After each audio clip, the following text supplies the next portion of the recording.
अब बढ़ते हैं, कुछ आगे और फैक्टर्स हैं जो प्रभावित करते हैं भारत के मानसून को। The factors which affects Indian monsoon.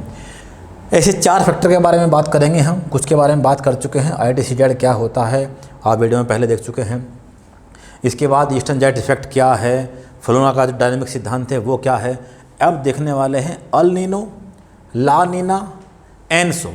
L Nino South Oscillation, El Nino दक्षिणी दोलन और एल नीनो मोडोकी। तो ये एल नीनो मोडोकी क्या है, ला लीना क्या है और एल नीनो क्या है। शुरुआत करते हैं ला लीना से।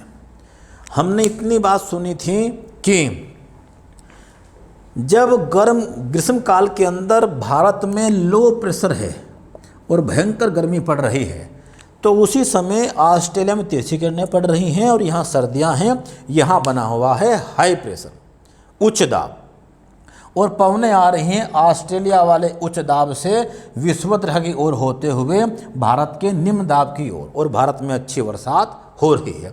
इसी परिस्थिति का नाम है ला लीना। ला लीना क्या है कि इस पूरे प्रशांत क्षेत्र में, कहाँ, पेरू तक, जहाँ सागर में जलधारा निवास करती है, सागर का एक बहुत बड़ा एरिया है जल का जो पेरू के पास है, पेरू या हम्बोल्ट जलधारा। जब ये नेचुरली ठंडी होती है, जब पेरू जलधारा कैसी हो, अपनी नेचर के अनुसार कोल्ड हो, वो कोल्ड ही है। यदि पेरू या हम्बोल्ट, जिस साइंटिस्ट ने इसे खोजा था उसी के नाम पे इसका नाम हम्बोल्ट दिया गया है। पेरू या हम्बोल्ट जलधारा साउथ अमेरिका में पड़ता है पेरू।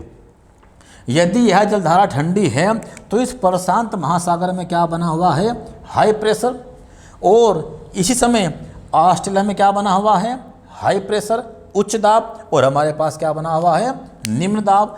तो पवनें विषुवत रेखा की व्यापारिक पवनों के साथ आती रहेंगी उच्च दाब से निम्न दाब की ओर, और कोरियोलिस फोर्स और फेरल्स लॉ, फेरल के नियम के अनुसार और कोरियोलिस बल के अनुसार भारत का निम्न दाब इन्हें अपनी ओर आकर्षित करता रहेगा और भारत में सामान्य वर्षा होगी।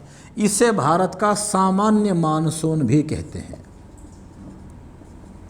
सामान्य मानसून भी कहते हैं। ला लीना एक निकनेम है, लिटिल गर्ल, एक छोटी बच्ची।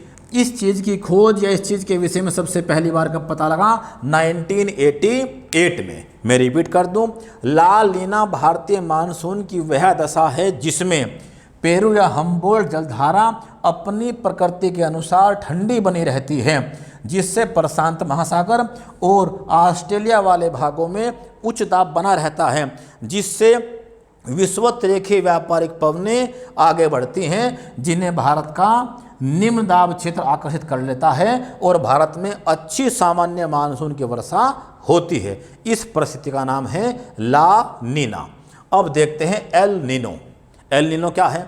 एल नीनो एक निकनेम दिया गया है इसे, द क्रिस्ट चाइल्ड या शिशु यीशु, यानी चूंकि ये होती है क्रिसमस 25 दिसंबर के आसपास, इसीलिए भगवान ईसा मसीह के नाम पे इसे क्या नाम दिया गया है, द क्रिस्ट चाइल्ड या शिशु यीशु, क्रिसमस के समय के कारण से।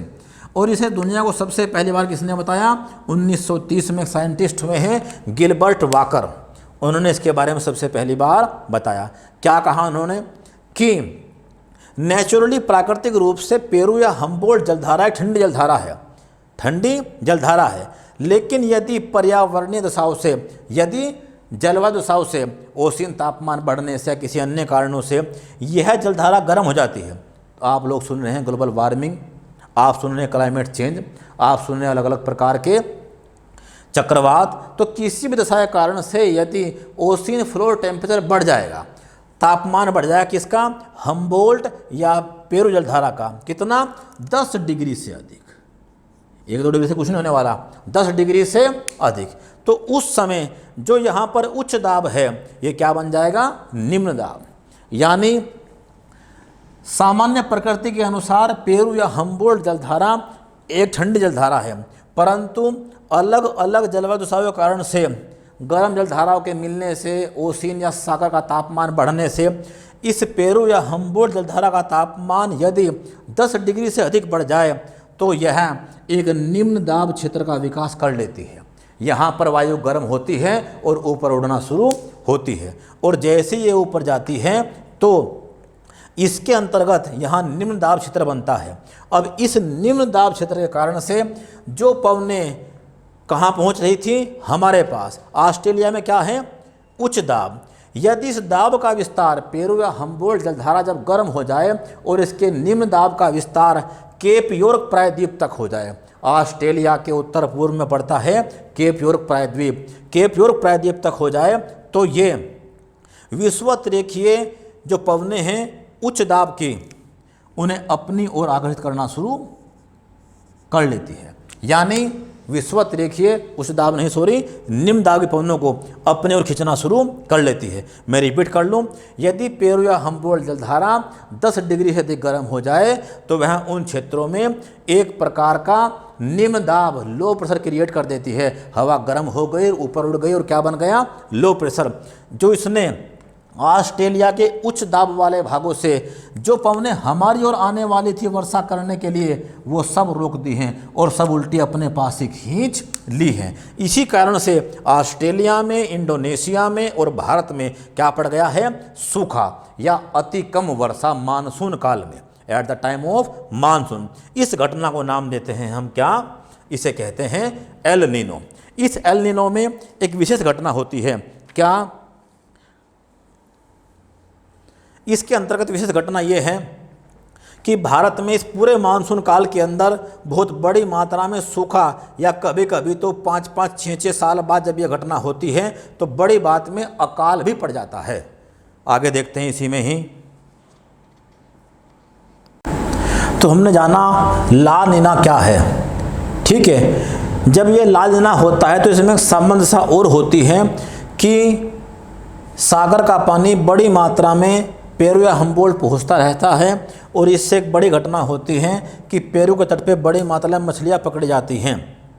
अर्थात इसमें होता है एक अपवेलिंग इफेक्ट, अपवेलिंग इफेक्ट, जिसमें न्यूट्रिएंट से रिच पानी, यानी पोषक पदार्थों से युक्त पानी सागर का तली से ऊपर उठ के आता रहता है तटों के पास, और जिसमें बड़ी मात्रा में नाइट्रेट और फॉस्फेट होता है, जिसे फाइटोप्लैंक्टन कहते हैं, जिसे मछलियाँ खाने आती हैं।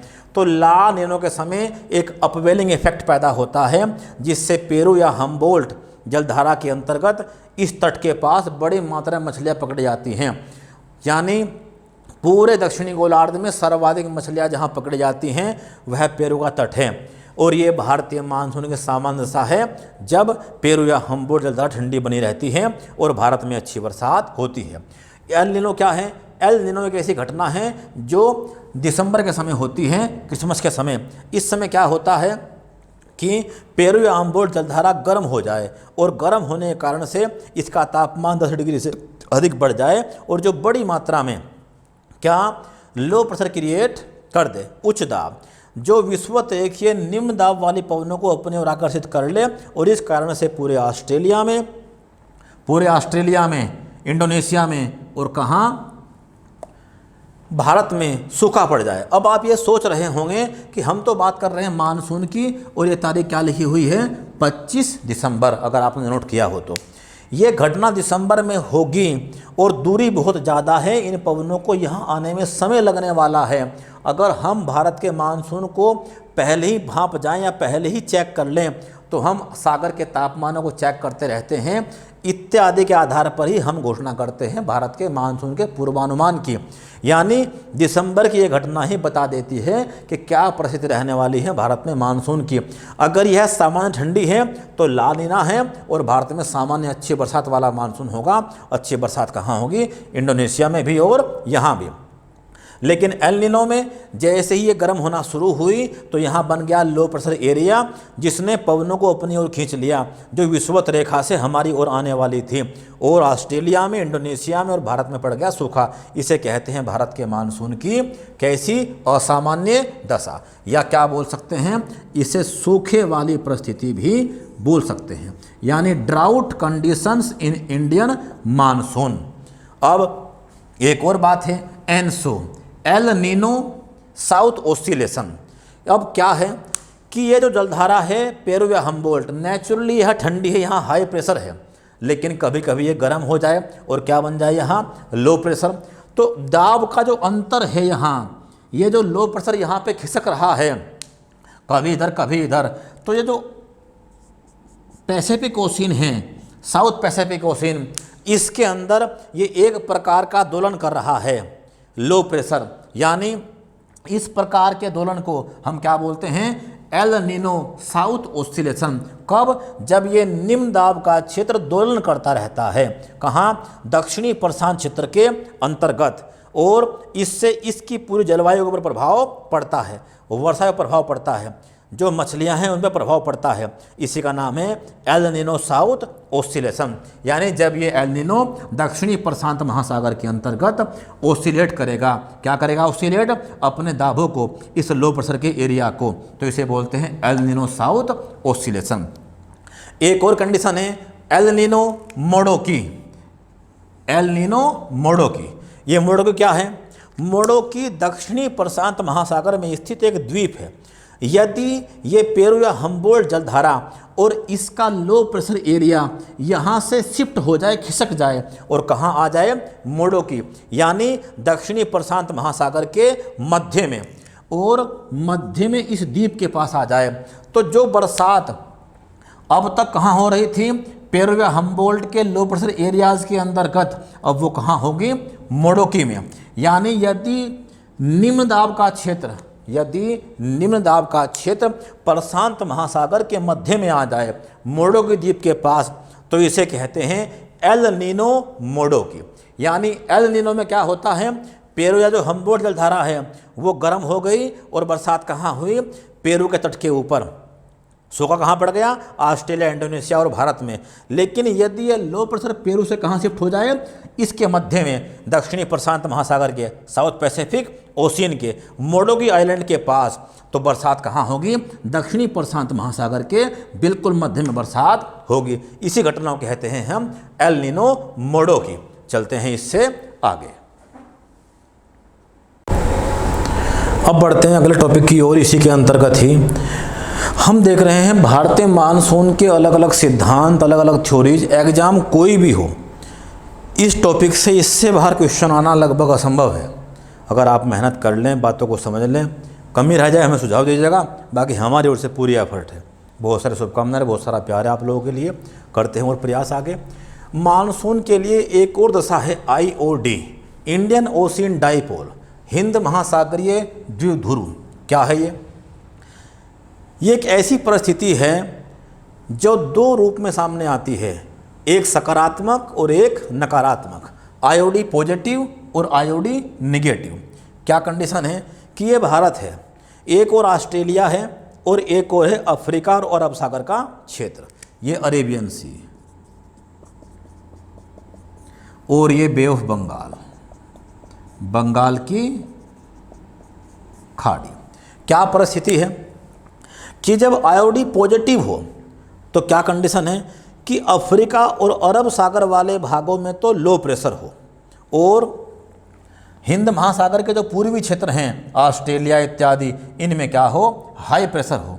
तो पवनें कहाँ आएंगी? हाई प्रेशर से लो प्रेशर की ओर, जिन्हें भारत का लो प्रेशर अपनी ओर अट्रैक्ट कर लेगा, और भारत में अच्छी बरसात होगी। इसे कहते हैं पॉजिटिव इंडियन ओशियन डाइपोल, जिसमें हिंद महासागर के जो पूर्वी भाग हैं, इंडोनेशिया और ऑस्ट्रेलिया, यहाँ तो क्या होता है? उच्च दाब, हाई प्रेशर, जबकि जो अफ्रीका और अरब सागर के क्षेत्र हैं, यहाँ क्या होता है? निम्न दाब, लो प्रेशर, और पवनें आती हैं उच्च दाब से निम्न दाब की ओर, जिन्हें भारत का लो प्रेशर अपनी ओर अट्रैक्ट आकर्षित करता है, और जिससे मानसून में अच्छी बरसात होती है। लेकिन इससे अरब सागर में चक्रवात की संभावना पैदा हो जाती है। ठंडे और गर्म जब भी पवनें आपस में मिलेंगी तो चक्रवात बनेगा। जैसे भारत में हाल ही में क्या आया? जून 2020 में निसर्ग चक्रवात बड़े लेवल पे, जो 100 वर्ष में अरब सागर में आने वाला सबसे बड़ा चक्रवात था। और IOD पॉजिटिव मोस्ट सक्रिय या अपने पीक पे होता है अप्रैल मई से लेकर अक्टूबर तक, और जून जुलाई इसका पीक पीरियड है, यानी उस समय यहाँ पर चक्रवातों की संख्या बढ़ सकती है। इंडियन ओशियन डायपोल पहली परिस्थिति कैसी है? पॉजिटिव, जब इंडोनेशिया और ऑस्ट्रेलिया में तापमान कैसा हो? ठंडा हो, और वहाँ दाब कैसा हो? ज़्यादा, हाई प्रेशर। पश्चिमी भागों में, अरब सागर में और अफगानिस्तान वो अफ्रीका आदि क्षेत्रों में क्या हो? निम्न दाब, और पवन उस दाब से निम्न दाब की ओर आए और भारत का लो प्रेशर गर्मियों में अपनी तरफ अट्रैक्ट कर ले, जो भारत के मानसून के लिए अच्छा है, लेकिन चक्रवात आदि पैदा करता है अरब सागर के अंदर, और अपने पीक पे होता है अप्रैल मई से अक्टूबर के बीच। अब दूसरी परिस्थिति एक और है, क्या? इंडियन ओशियन डायपोल निगेटिव, नकारात्मक। क्या इसका उल्टा हो जाए कि हिंद महासागर के पूर्वी भागों में ऑस्ट्रेलिया के पास तो क्या बन जाए? गर्मी के कारण से लो प्रेशर, और पश्चिम भागों में क्या बन जाए? उच्च दाब, हाई प्रेशर। तो जो पवनें अब हाई प्रेशर से लो प्रेशर की ओर जाएंगी वो भारत के लो प्रेशर से दूर हो जाएंगी और बरसात कहाँ करेंगी? ऑस्ट्रेलिया के तटों के पास। अर्थात इस कंडीशन में भारत में पड़ जाएगा सूखा। निगेटिव में लो प्रेशर ऑस्ट्रेलिया वाला पवनें अपनी तरफ खींच लेगा।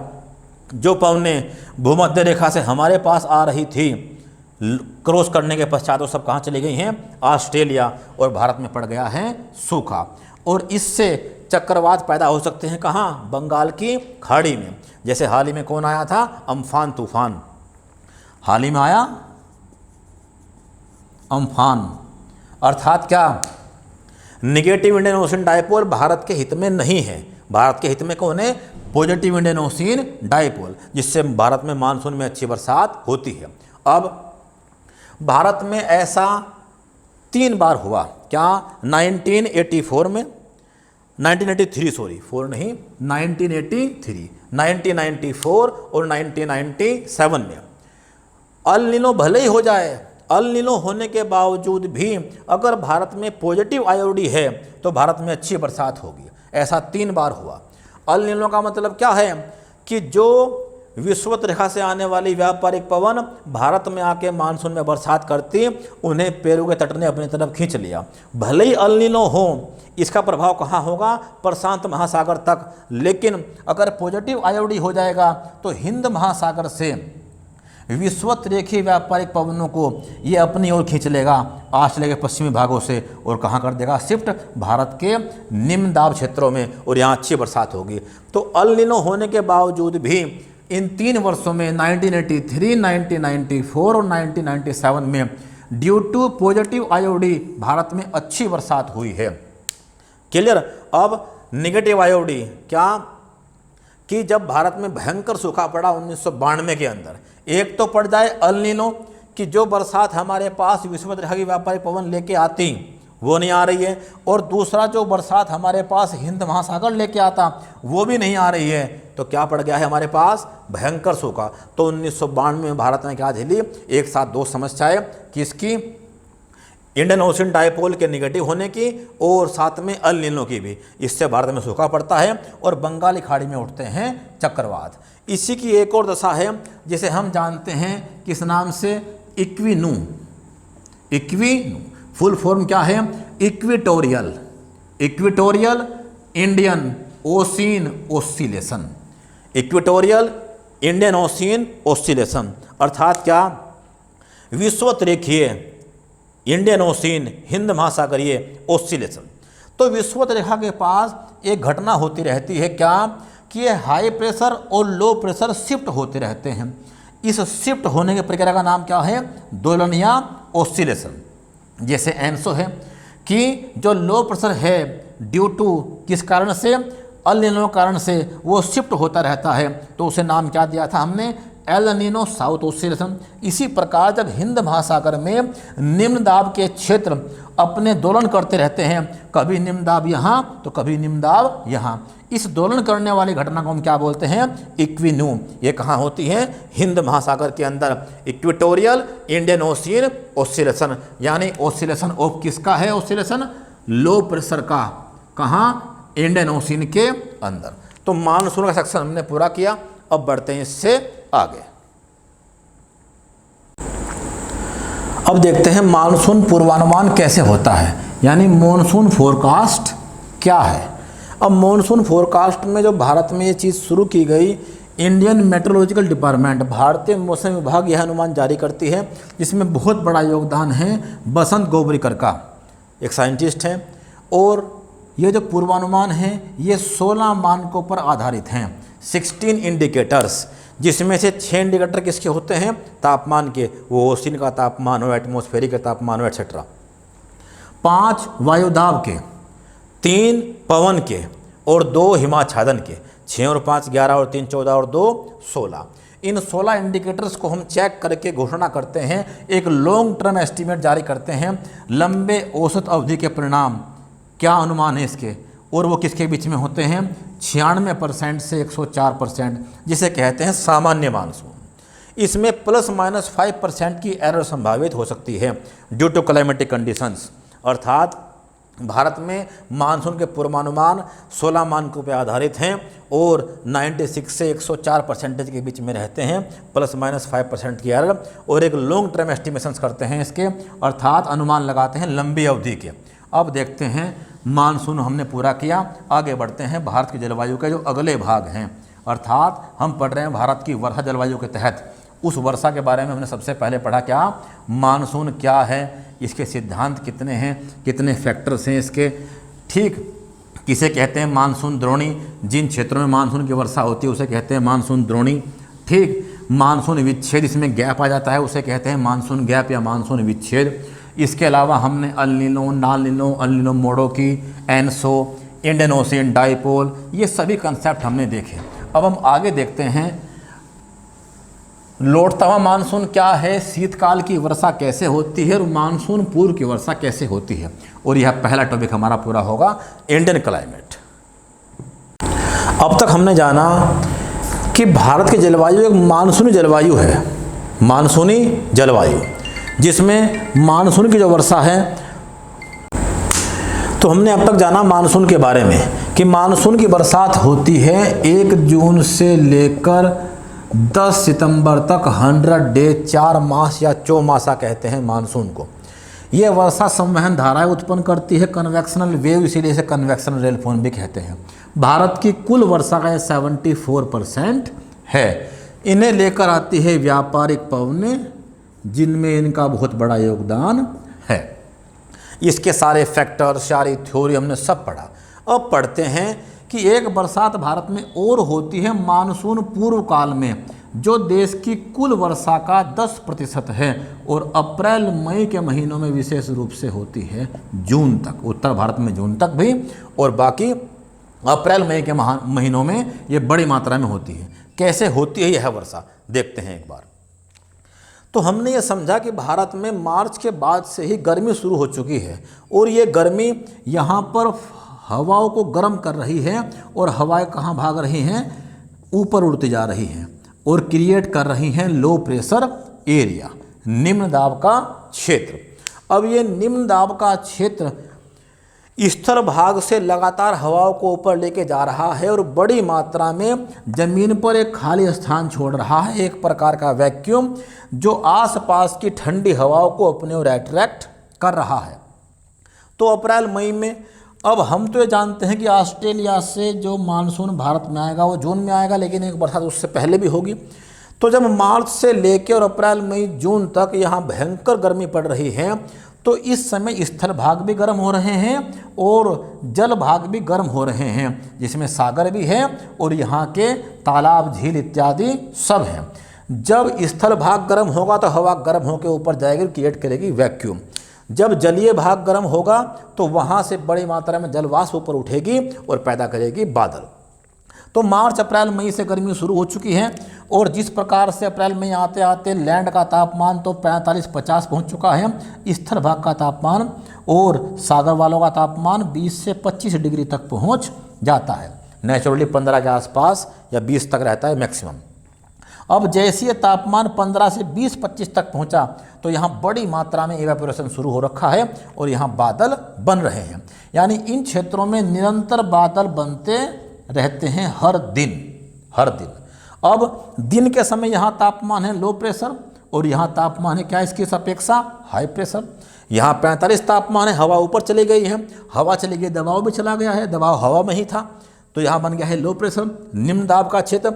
और इसकी तुलना में यहाँ क्या है, कम तापमान है, उच्च दाब है, तो यहाँ से हवा कहाँ चलेगी, निम्न दाब की ओर। अर्थात क्या, जैसे ये पवनें डेली बादल बन रहे हैं तो डेली ही बादल कहाँ जा रहे हैं, इधर। ऐसा नहीं होगा कि सारे बादल रुके रहें, कि कुछ बड़े वाले बादल आने वाले ऑस्ट्रेलिया से, सबके बारात चलेगी क्या इकट्ठी, ऐसा नहीं होने वाला। यानी जो बादल आज बन चुका है उसने अपनी दिशा ले ली है हाई प्रेशर से लो प्रेशर की, और जब ये बड़ी मात्रा में आएंगे तो बड़ी मात्रा में बादल आएंगे। अभी कम मात्रा में बादल बने हैं तो वो कम मात्रा में ही कहाँ जा रहे हैं, भारत के ऊपर से। अब सर्वाधिक गर्मी पश्चिमी भागों में है तो बड़ी मात्रा में कहाँ जा रहे हैं, पूरब से पश्चिम की ओर। अब इस क्षेत्र के अंतर्गत क्या होगा कि जैसे ये बादल ऊपर से जाएंगे तो धरती से तो उठ रही हैं गरम गरम हवाएं, ऊपर क्या आ रहे हैं, ठंडे पानी के बादल। हमने ये पढ़ा था कि यदि कोई पवन जल वाष्प लेकर ऊपर जाती है तो हर 165 मीटर की ऊंचाई पर जाते ही 1 डिग्री तापमान खो देती है, जिससे 1 किलोमीटर की ऊंचाई पहुंचते ही -6.5 डिग्री तापमान कम हो जाता है, और बादल 8 से 12 किलोमीटर की ऊंचाई पे हैं, अर्थात वहाँ -50 डिग्री तापमान खो देती है, जिससे उसमें आइस क्रिस्टल्स बन जाते हैं, हिमकण, जो जैसे ही उसमें मिलता है कंडेंसेशन, संघनन, तो वो एकदम से बरसना शुरू कर देते हैं। तो जैसे ही ये बादल भारत के ऊपरी भागों पर आते हैं, सीमित मात्रा में बादल होते हैं, तो ठंडे और गर्म जैसे आपस में मिलते हैं तो अक्सर इस क्षेत्रों के अंदर बड़ी मात्रा में आंधी तूफान शुरू हो जाते हैं। धरती से उठ रही हैं बड़ी बड़ी क्या गर्म हवाएं, ऊपर आ रही है ठंडी हवाएं, ठंडी गर्म मिली और आंधी तूफान आना शुरू हो गया। इस प्रकार की मैटिंग ठंडी और गर्म पवनों की अगर सागरीय भाग में हो गई तो चक्रवात शुरू हो गया, अम्फान या कौन, निसर्ग, अर्थात ठंडी और गर्म पवनें जहाँ मिलेंगे वहाँ चक्रवात बनता है। चूँकि सागरीय भागों में चक्रवातों का जन्म होता है कोस्टल एरियाज के अंतर्गत, और सागर थोड़ा और गर्म हो जाए, चक्रवात और भड़क जाए और बड़ा हो जाए। स्थलीय भागों में चक्रवात नहीं बनते, यहाँ आंधी तूफान आते हैं, क्योंकि ठंडक क्या है, सीमित मात्रा में, और गर्म बड़ी मात्रा में है नीचे। तो गर्म एरिया ठंडे एरिया से मिला, जितने एरिया के अंदर बादल है या जहाँ तक उसका प्रभाव है, आंधी तूफान भी क्या आएगा, केवल वहीं तक ही। तो जो भी वर्षा मानसून पूर्व काल में होगी वो बिना आंधी तूफान के नहीं होगी, अर्थात इस प्रकार की वर्षा को बोलते हैं हम चक्रवातीय वर्षा, साइक्लोनिक रेनफॉल। साइक्लोनिक रेनफॉल ये चक्रवातीय वर्षा होगी। और इसमें जब आप क्या देखेंगे कि कभी कभी ऐसा होगा कि हम किसी सिटी में हैं, वहाँ बादल आए, अचानक से आंधी तूफान शुरू हो गया, सिटी से बाहर निकले, रास्ते में कुछ आगे गए तो ना आंधी तूफान ना कुछ, वहाँ सब शांत है। अर्थात इस प्रकार के चक्रवात और चक्रवातीय वर्षा कहाँ आएगी, जहाँ सीमित मात्रा में वह बादल होंगे और ठंडे और गर्म चीज़ें आपस में मिल रही होगी। तो चक्रवातीय वर्षा होगी, इस काल में सीमित मात्रा में होंगी। अब आप ये बात जानते हैं, आपने अपने जीवन में अनुभव कर रखा है, क्योंकि भूगोल 24 घंटे हमारे साथ चलता है, कि इस प्रकार की आंधी तूफानियाँ सुबह सुबह उठते ही बहुत कम आती हैं। कब आती हैं अक्सर, इस प्रकार के आंधी तूफान अक्सर शाम के समय ज़्यादा आते हैं। उसका एक कारण है, कारण उसका ये है कि सुबह से शाम तक धरती गर्म होती है और संवहन धाराएँ बहुत तेज होती हैं, और ऊपर बड़ी मात्रा में गर्म हवाएं पहुंच जाती हैं, जो चक्रवात की दशा पैदा कर देती हैं या आंधी तूफान की दशा पैदा कर देती हैं। इसीलिए शाम के समय यह आंधी तूफान अधिक बड़ी मात्रा में आते हैं। और कई बार तो आंधी तूफान ही आए, बारिश आई भी नहीं, इतनी तेज हवाएं चली कि बादल को ही ले गई, वहाँ सिर्फ धूल और मिट्टी ही मिली। तो मानसून पूर्व की वर्षा कैसी है, चक्रवातीय वर्षा। देश की जो कुल वर्षा कितना है उसका 10% अप्रैल मई के महीनों में होती है, सीमित मात्रा में होती है। कभी कभी इसमें ऐसा होता है कि अचानक ठंडे बादल ऊपर से आए, आइस क्रिस्टल्स वाले, एक गर्म हवा का झोंका गया और बादल के बीच से एकदम गुजर गया, और बादल की सारी उष्मा उसने एकदम एब्जॉर्ब कर ली, और तुरंत ही उससे क्रिस्टल आपस में कोलाइड हुए और गिरने शुरू हो गए। अर्थात इसमें ओलावृष्टि घटनाएं बड़ी मात्रा में होती रहती हैं, कि अचानक से ही बादल आए, तूफान आया और एकदम से ओले बरसने शुरू हुए। अर्थात बहुत तेज़ी से बादलों के अंदर की जो ऊष्मा है उसे गर्मी ने एकदम से एब्जॉर्ब कर लिया और बहुत बड़ी मात्रा में ओलावृष्टि शुरू हो गई। अब ये आंधी तूफान और चक्रवात और ओलावृष्टि ये नुकसान की चीज़ें हैं। अब संपूर्ण भारत में इस प्रकार की वर्षा को क्या कहते हैं और क्या फ़ायदे नुकसान हैं। चूँकि हम तो दिल्ली या इस उत्तर भारत में हैं, तो कहाँ हैं, प्लेन एरियाज़ के ऊपर, हरिद्वार में, और पहाड़ कहाँ हैं? हमसे ऊपर। तो हमारे से तो बादल दूर हैं, बिजलियाँ गिरने आदि की जो घटनाएं होंगी वो कब ज़्यादा होंगी? इसी में, थंडरबोल्ट, क्योंकि बड़ी मात्रा में इसके अंदर बिजलियाँ गिरेंगी।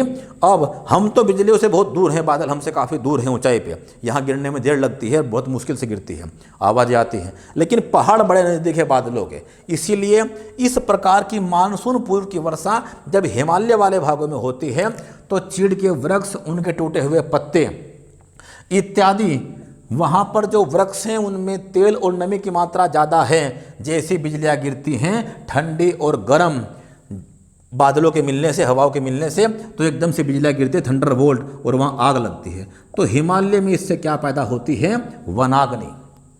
अर्थात हिमालय में ये वनाग्नि कारण बन जाती है बड़ी मात्रा में। संपूर्ण विश्व में सर्वाधिक बिजलियाँ गिरती हैं भूटान में। कंट्री का नाम ही पड़ चुका है क्या? द कंट्री ऑफ थंडरबोल्ट, बिजलियाँ गिरने का देश। तो हिमालय में नुकसान है इसका, वनाग्नि कारण बनती है अप्रैल मई के महीनों में। दूसरा कारण क्या है कि इसी दौरान आपने सुना होगा क्लाउड बर्स्टिंग, बादल फट जाना। आपने सुना कि 15-16 जून 2013 को केदारनाथ में आपदा आई और करोड़ों लीटर पानी एकदम से नीचे आ पड़ा, चोराबाड़ी ताल फट गया, केदारनाथ, गुप्तकाशी, रामबाड़ा ये बर्बाद कर दिए और 10,000 आदमियों ने अपना जीवन खत्म किया। यानी बहुत बड़ी मात्रा में हमारी क्षति हुई, मानवीय भी, आर्थिक भी, इत्यादि भी। कैसा होता है? यदि इसी काल में कोई बादल बड़ी मात्रा में 10 किलोमीटर या उससे बड़ी नुकीली पर्वत चोटियों के बीच में फंस जाए और वहाँ पर बड़ी मात्रा में वनस्पति और जल स्रोत मौजूद हों, वनस्पति और जल स्रोत मौजूद हों, और लगातार गर्मी से इनसे क्या चल रही हो? जल वाष्प, और बादल के अंदर जल वाष्प लगातार भर रही हो, और बादल आहिस्ता आहिस्ता कहाँ जा रहा हो? नीचे को, नीचे बैठ रहा है और घाटी से बाहर निकल ही नहीं सकता। तो नुकीली कीपनुमा आकृति की घाटियों के बीच में जब बादल फंस जाते हैं और गर्मियों के अंदर बड़ी मात्रा में जल वाष्प उनके अंदर भरती रहती है, तो वो नीचे बैठते जाते हैं। और एक सीमा ऐसी आती है जब बादल की वाटर रिटेनिंग कैपेसिटी, यानी जल वाष्प ग्रहण करने की क्षमता समाप्त हो जाती है, और उसी पल बादल अपना सारा पानी छोड़ देता है। जैसे अचानक से भरी हुई बाल्टी किसी ने कोड़ दी हो करोड़ों लीटर पानी की, और एकदम से जहाँ भी ये सब कुछ होता है वहाँ विनाशकारी सुनामी, कौन सी? हिमालयन सुनामी आती है, जैसे केदारनाथ में या अन्य में। तो या तो हिमालय में वनाग्नि लाती हैं या क्लाउड बर्स्टिंग, बादल फटने जैसी घटनाओं को जन्म देती है। क्लियर? अब दूसरा, उत्तर भारत में अप्रैल मई के अंदर हम अपनी रबी की फसल काट रहे होते हैं, जिनमें सबसे मुख्य है गेहूं, गन्ना इत्यादि। जैसे गेहूं आदि काट रहे होते हैं तो उत्तर भारत में हमें उस समय वर्षा की कोई ज़रूरत नहीं होती, लेकिन ऐसी वर्षा जब भी होगी तो हमारी फसलों को भयंकर नुकसान देगी। तो उत्तर भारत में भी इसका नुकसान है, हिमालय में भी इसका नुकसान है, वनाग्नि में, बादल फटने में। लेकिन जहाँ बरसात ही नहीं होती वहाँ आंधी तूफान भी कबूल है, सब कबूल है। किसी प्रकार से पानी आ जाए, कहाँ? महाराष्ट्र के भागों में, गोवा के भागों में, इन क्षेत्रों के अंदर बड़ी मात्रा में पानी का संकट है, पश्चिमी भारत के अंदर। तो ये मानसून पूर्व की वर्षा वहाँ भी होती है। अर्थात जिस प्रकार यहाँ से बादल इन क्षेत्रों में जा रहे हैं, इसी प्रकार अरब सागर वाले क्षेत्रों से भी बादल कहाँ जा रहे हैं? इस पश्चिमी भारत वाले क्षेत्र में। तो यहाँ पर भी ये बरसात होती है। महाराष्ट्र, गोवा में जहाँ पानी का दिक्कत है वहाँ ये मानसून पूर्व की बरसात हुई, तो इन्होंने जो वहाँ आम की फसल लगी हुई थी उसके लिए एक वरदान का काम किया। इसीलिए इसको महाराष्ट्र, गोवा में मानसून पूर्व वर्षा को मैंगो सावर्स भी कहते हैं। और भारत के दो विशेष आम जो वर्ल्ड फेमस हैं और जो बहुत महंगे हैं, एक का नाम है अल्फांसो, आमों का राजा, और एक हापूस, जो 600 रुपये किलो, जो 600 रुपये किलो या 800 रुपये किलो तक बिकते हैं और भारत से होते हैं एक्सपोर्ट। इतने महंगे आम हम तो नहीं लेते कि 2 दिन लाएं, शोकेस में रखें, 2 बार सेल्फी लें तब उसे खाएं, ऐसा हम तो नहीं करते। हम तो 20-30 रुपये वाले किलो के आम खाते हैं। यानी क्या? ऐसी आम की फसल मानसून पूर्व वर्षा ने रेडी कर दी है, और सारा उत्तर भारत और सब जगह आम की बहुत डिमांड है, और ये आम पहले बिकने आ चुका है। क्या? जो एक्सपोर्ट क्वालिटी के बाद बचा हुआ माल है वो हम खा रहे हैं, अल्फांसो, हापूस या अन्य इत्यादि के रूप में। तो महाराष्ट्र, गोवा में मानसून पूर्व की वर्षा एक वरदान है। किसकी फसल के लिए? आम की। और वहाँ नाम क्या है इसका? Mango showers.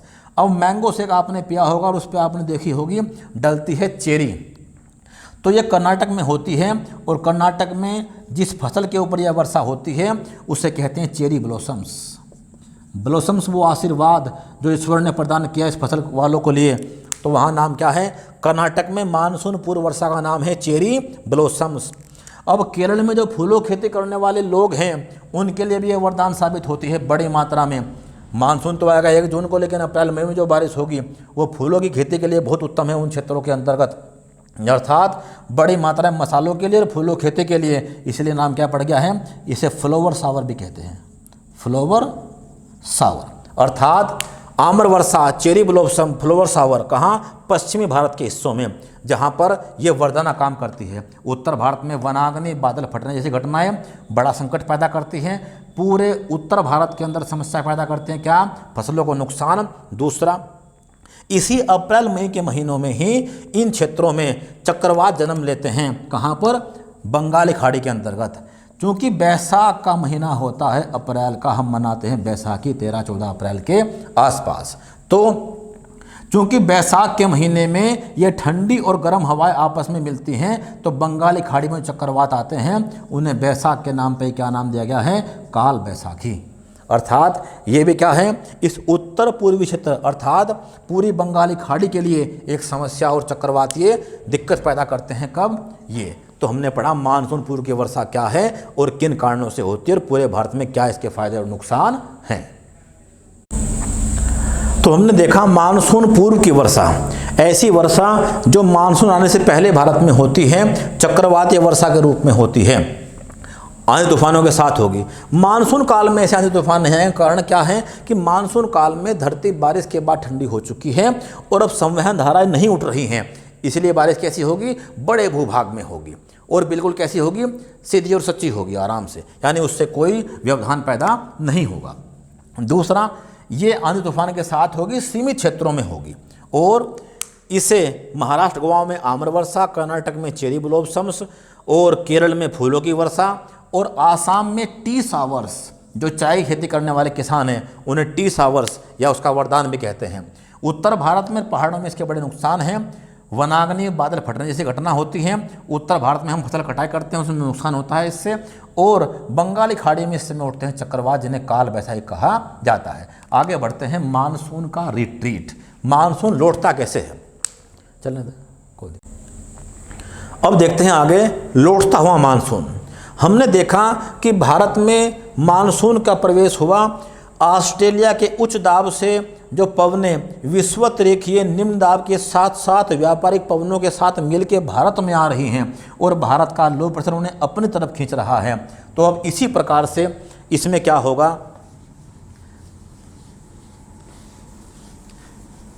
कि 1 जून से 10 सितंबर तक भारत में मानसून काल है और 10 सितंबर के बाद पछुआ पवनों का जो प्रभाव है वो पैदा होना शुरू हो गया है और पछुआ पवनें इन्हें धकेलकर वापस कर रही हैं और भारत के ऊपर से उतार रही हैं। उतारने में 2 से 3 हज़ार किलोमीटर की यात्रा करनी पड़ेगी और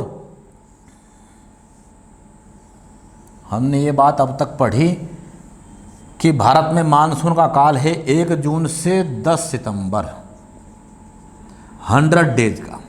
अब भारत में मानसून आया था ऑस्ट्रेलिया से, ऑस्ट्रेलिया के पास से विषुवत रेखा होते हुए व्यापारिक पवनों के साथ साथ और भारत के लो प्रेशर ने इसे अपनी तरफ खींच लिया था। तो अब पछुआ पवनें आना शुरू हो गई हैं। मानसून काल में ग्रीष्म काल के अंतर्गत पछुआ पवन लगातार चलती हैं, लेकिन इनकी दक्षिणी शाखा क्या हो जाती है उस समय, अनुपस्थित, एब्सेंस, और वो कहाँ चलती है, उत्तर की ओर खींची जाती है। तो जैसे ही सितंबर आना शुरू हुआ और धरती ठंडी होना शुरू हो गई, संवहन धाराएं बंद होनी शुरू हो गई, तो पछुआ पवनों ने अपना इफेक्ट करना शुरू कर दिया और जो मानसून चला गया था हिमालय के सहारे सहारे पश्चिम तक, उससे धकेल कर वापस ले आई हैं और यहाँ तक आने में इसे अक्टूबर तक का समय लग गया है। अक्टूबर नवंबर के महीनों तक सारा मानसून वापस आ चुका है, लगभग 2-3 हज़ार किलोमीटर की यात्रा करके वापस। तो हमने एक बात याद कीजिए, आप उस समय बताई थी कि दक्षिणी पश्चिमी मानसून, साउथ वेस्ट मानसून जब भारत में आता है तो एक राज्य में वर्षा नहीं करता, वो कौन था, तमिलनाडु। कहाँ जाता है, पश्चिमी घाट के ऊपर से और तमिलनाडु में वर्षा नहीं करता। ये रेन शैडो एरिया या पश्चिमी घाट के वृष्टि छाया प्रदेश में स्थित है। यह सिक्किम में वर्षा कम होगी और मेघालय में वर्षा बहुत ज़्यादा होगी। तो जैसे ही मानसून पूरे भारत से उतरा और कहाँ आया, बंगाली खाड़ी पे, तो इसने फिर से जलवाष्प उठानी शुरू कर दी और बड़ी मात्रा में इन पवनों के अंदर बादलों की वृद्धि होना शुरू हो गई। और इस हज़ारों किलोमीटर की यात्रा में अब समुद्र में तो क्या है, हाई प्रेशर, और पूरे साल गर्मी बनी हुई है। वहाँ ना शीतकाल की वर्षा हुई, वहाँ तमिलनाडु के अंदर ना मानसून की वर्षा हुई, ना मानसून पूर्व की वर्षा हुई। अब वहाँ लगातार भयंकर गर्मी है और क्या बना हुआ है, लो प्रेशर। जबकि सारे कर्नाटक में, केरल में, सारे भारत में क्या बन चुका है, हाई प्रेशर, क्योंकि चारों तरफ अच्छी बारिश हो चुकी है और ठंड बैठ चुकी है, लेकिन यहाँ भयंकर गर्मी है। तो जैसे ही मानसून वापस होना शुरू होता है तो कौन, तमिलनाडु और इसके आसपास के क्षेत्र का लो प्रेशर एरिया, निम्न दाब का क्षेत्र, इन लौटते मानसून की पवनों को अपनी ओर आकर्षित करता है और शीतकाल में वर्षा करता है। यानी लौटता मानसून दिसंबर और जनवरी के महीनों में तमिलनाडु के तटों पर वर्षा करता है। चेन्नई की बाढ़ आपने सुने कुछ वर्ष पहले। अर्थात चूंकि ये पवनें आती हैं उत्तर पूर्व से, इसीलिए लौटते मानसून का नाम क्या है, उत्तर पूर्वी मानसून, नॉर्थ ईस्टर्न मानसून, जो बरसात करता है कहाँ, तमिलनाडु के तटों पर, इन क्षेत्रों के अंतर्गत। ये बात आपको ध्यान रखनी है। दक्षिण भारत की एकमात्र नदी जो 2 मानसून का जल ग्रहण करती है उसका नाम है कावेरी। आने वाला मानसून साउथ वेस्ट, कौन, कर्नाटक वाला हिस्सा कावेरी का, वो उसका जल ग्रहण करेगा। और लौटता मानसून कहाँ, तमिलनाडु, तो कावेरी का वो वाला हिस्सा क्या करेगा, लौटते मानसून जल ग्रहण करेगा। तो लौटता मानसून क्या है, जब सितंबर के पश्चात पछुआ पवन मानसून को धकेल के कहाँ पहुँचा दे, बंगाली खाड़ी तक, और वो वहाँ से फिर से क्या उठा ले, जलवाष्प, बड़ी मात्रा में पानी, ड्यू टू इवेपोरेशन, और तमिलनाडु का निम्न दाब क्षेत्र उसे अपनी ओर आकर्षित कर ले, तो वो क्या करता है, बरसात कहाँ, तमिलनाडु के अंदर। तो लौटते मानसून से भारत में जहाँ वर्षा होती है वो कौन सा जगह है, तमिलनाडु क्षेत्र या तमिलनाडु तुल्य जलवायु, जहाँ दिसंबर जनवरी में भयंकर बरसात होती है। चूँकि ये बरसात उत्तर पूर्वी क्षेत्रों से आ रहे मानसून से होती है, इसीलिए लौटते मानसून का नाम क्या है, उत्तर पूर्वी मानसून। अब शीतकाल की बरसात, शीतकाल में वर्षा कैसे होती है देखते हैं आगे। अब बढ़ते हैं अंतिम बिंदु की ओर। अंतिम बिंदु के अंतर्गत हम देखने वाले हैं शीतकालीन वर्षा कैसी होती है, यानी कैसा है भारत का विंटर क्लाइमेट। यानी शीतकाल की वर्षा का जो मुख्य कारण है वो कैसी वर्षा है, पश्चिमी विक्षोभ से होने वाली वर्षा। क्या होते हैं वेस्टर्न डिस्टर्बेंस। आपने कोई तालाब देखा हो, उसमें हम कोई पत्थर डाल दें तो वो जो लहरें उठती हैं उसका नाम डिस्टर्बेंस है। तो भारत के पश्चिम में भूमध्य सागर है, यूरोप और अफ्रीका के मध्य। यूरोप से चलती हैं ठंडी हवाएं और अफ्रीका से चलती हैं गर्म हवाएं। यहाँ तो सिरक्को गिवली खमसिनादी हवाएं, सिरक्को गिवली खमसिनादी हवाएं, और वहाँ पे लेवेची बोरा इत्यादि हवाएं। एक ओर से ठंडी हवा, एक ओर से गर्म हवाएं, और एक हवा चल रही है परमानेंट, जिन्हें कहते हैं स्थायी पवन, परमानेंट विंड, जो है वेस्टर्लीज या पछुआ पवन। अब जैसी ठंडी और गर्म हवाएं भूमध्य सागर के अंतर्गत मिलती हैं तो वो वहाँ चक्रवात या डिस्टर्बेंस पैदा करती है, और पछुआ हवा उन बादलों से भरे डिस्टर्बेंस को कहाँ लेके आ जाती है, भारत की ओर, और भारत के हिमालय वाले क्षेत्रों से टकराती है, और उत्तर भारत में शीतकाल में वर्षा होती है। चूँकि यह वर्षा पश्चिम विक्षोभ से होती है और इसके बहुत सारे फायदे हैं। फ़ायदा नंबर 1, जैसे बरसात होती है मानसून में भारत की 74%, लेकिन इसे हम रोक नहीं पाते क्योंकि हमारे पास वर्षा जल संचयन जैसी तकनीकें बहुत कम हैं। रेन शैडो एरिया बहुत सारे इस प्रकार के रेन हार्वेस्टिंग एरियाज हमारे पास नहीं हैं कि हम कैसे वर्षा के जल को बचाए रखें। लेकिन ये शीतकाल की वर्षा ऐसी है जिसका एक बूंद जल भी कहीं वेस्ट नहीं होता है, बहुत बड़ी मात्रा में। इससे हमारे ग्लेशियर रिचार्ज होते हैं। यानी सभी वर्षाओं में जो सबसे महत्वपूर्ण वर्षा है वो शीतकाल की वर्षा है। उत्तर भारत के लिए सारे ग्लेशियर रिचार्ज हो गए बहुत बड़ी मात्रा में। दूसरा क्या हुआ, इसने बहुत बड़ी मात्रा में बर्फ़ और उससे जुड़ा हुआ टूरिज्म पैदा किया। वो लेह लद्दाख की बातचीत हो या किसी अन्य की, इसने पैदा किया भारत के अंदर लद्दाख डेजर्ट, बहुत बड़े एरिया के अंदर जहाँ बड़ी मात्रा में क्या हो रही है, केवल बर्फ़ ही बर्फ़ है। तो ग्लेशियर रिचार्ज होते हैं, उन क्षेत्रों का टूरिज्म बढ़ता है, यहाँ पर बहुत सारी हॉर्टिकल्चर क्रॉप्स पैदा होती हैं, बागवानी फसलें जो ठंड में ही पैदा हो सकती हैं, वो सेब हो या कोई अन्य हो। अर्थात इस वर्षा के बहुत बड़ा योगदान है उत्तर भारत के अंदर। दूसरा, इसी ग्लेशियर से हम पूरे वर्ष भर लेते हैं अपना पानी नदियों के माध्यम से। इसके साथ साथ ही एक और बहुत बड़ा बेनिफिट्स है, क्या, हिमालयन बायोडाइवर्सिटी, इसमें इसका बहुत बड़ा योगदान है। दूसरा, रबी की फसलों को तापमान कम बनाए रखने में सहायता करती है, जैसे गेहूं को एक न्यूनतम तापमान चाहिए एक लंबी अवधि तक, तो उत्तर भारत में फसलों के लिए महत्वपूर्ण है, टूरिज्म के लिए महत्वपूर्ण है, जो ग्लेशियर्स हैं उनके लिए महत्वपूर्ण है, जो यहाँ का इकोसिस्टम से इकोलॉजी है, डाइवर्सिटी है, उसके लिए महत्वपूर्ण है। तो शीतकाल की वर्षा होती है पश्चिमी विक्षोभ से। कैसी वर्षा है, क्योंकि चक्रवाती भारत में आ रहे हैं तो साइक्लोनिक रेनफॉल है, यानी ये भी एक चक्रवातीय वर्षा ही है। जो भूमध्य सागर में चक्रवात उठते हैं विक्षोभ के रूप में, पश्चिम में है भारत के, और पछुआ वन लेकर कहाँ आ रही है, हिमालय से।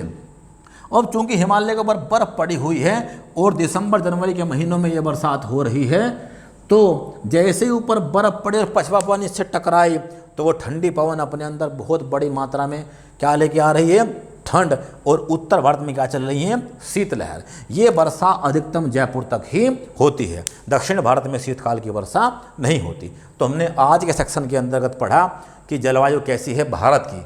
आने वाले में क्या पढ़ेंगे, संपूर्ण विश्व के क्लाइमेट, उनके अंदर कैसे जीव निवास करते हैं, कैसे उनके अंदर मिनरल्स हैं, कैसे घास के मैदान हैं, कैसी खेती हैं, हर चीज़ जानने वाले हैं, कैसी टोपोग्राफिया स्थल की आकृति हैं, सवाना मैदानों की या किसी अन्य की।